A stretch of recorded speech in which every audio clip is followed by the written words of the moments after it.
මේ තමයි අපි අර කඩෙන් අරගන්න එක. මේක වේලන්න ඕනේ ඊට පස්සේ. කඩේ කුරුඳු වගේ නෙමෙයි මෙහි තනිකර නැචරල් යන්නේ කිමිකල් මොනවත් නැහැ. කඩේ වට දානවා. අනිවාර්යෙන් කඩවල මේ රොඩක් වේලලා පුරවලා තමයි බොහෝ දුරට හදන්නේ.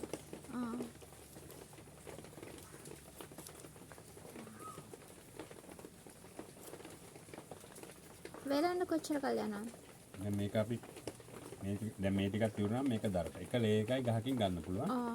ඊට පස්සේ මේක මේ විදිහට අරගෙන මේක ඇතුළට මේ විදිහට පොඩි පොඩි කෑලි සුළු කෑලිම පුරවන්න ඕනේ.